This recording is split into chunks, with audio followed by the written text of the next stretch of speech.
Hello, everybody, and welcome back to Emerald Gaming. I'm Mauricio, and we are complete with the build for the university's esports team. The build again was in the Musitex MK7. It had the 200 millimeter fan in the front.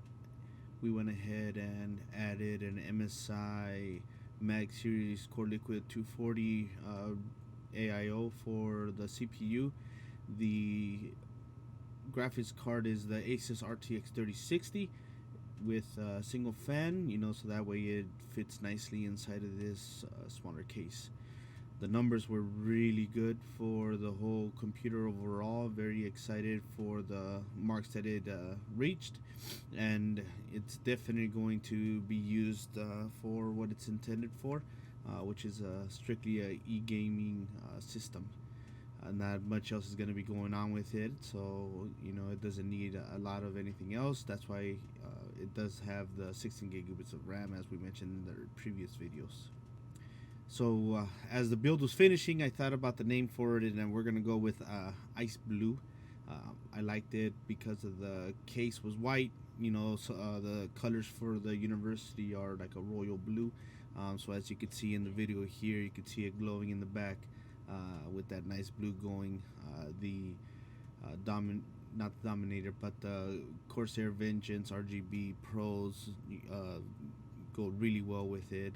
Everything was able to be controlled through the Corsair's software as well as the motherboard. Depending on what the universe is going to want to do, if they want to leave it like it is, it's still going to look very nice. So we are here for the build video, so without further ado, let's go ahead and move on to that.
Welcome back from enjoying the build video.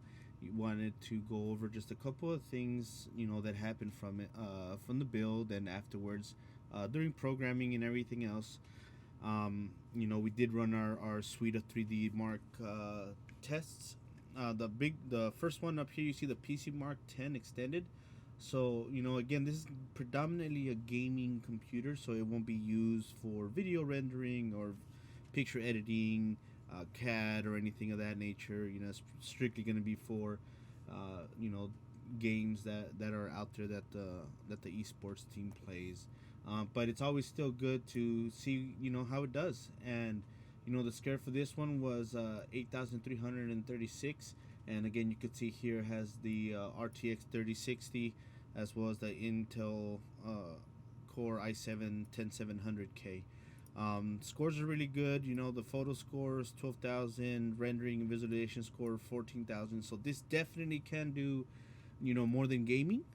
But that just lets you know that this will have no issues with any games that are out there. One of the things about going with the 3060 for this build is that the esports team predominantly only uses a 1080p monitor at about 165 megahertz. So they don't play 1440p or 4K. So a 3060 is going to be able to handle all the games just fine, since they will be using a 1080p monitor partnered with this PC. From there, you could come down here. The score, this one scored better than 81% of all results.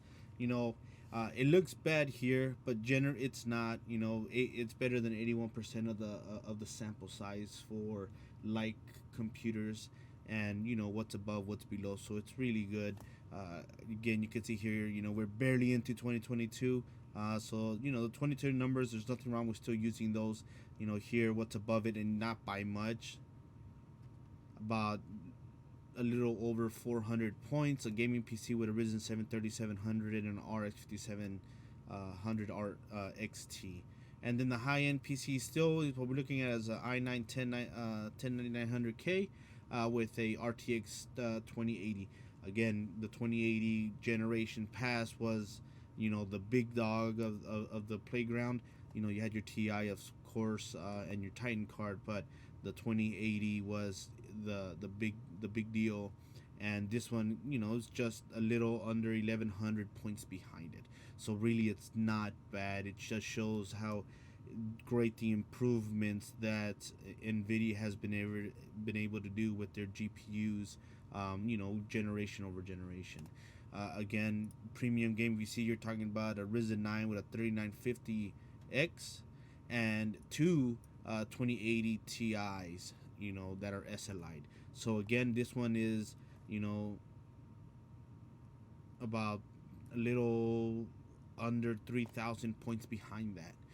Not bad. And like I said, this computer is definitely going to do what it needs to do for the esports teams. In the Port Royal stress test, had no issues either. Passed without any issues. FPS stability was 99.6%. Did 20 loops throughout the whole thing. No issues whatsoever. It was able to do everything what it needed to do. The graphics card was able to stay about at 68 C, so that's not bad. It was very consistent throughout. And again, this is a one fan GPU, so I think that it did exceptionally well for that. And then here you have your processor, the i7 10700K, one physical, 16 logical cores, 8 total cores, and the TPD that it used was about 125 watts throughout the test. So not bad at all. Like I said, this computer is gonna do great, and it's gonna do exactly what it needed to do. The CPU profile. One thing that I wanted to bring up is, there could be some differences within CPUs, and before this computer was another another i7 10700K. This one here was able to do 7,332 for the max threads.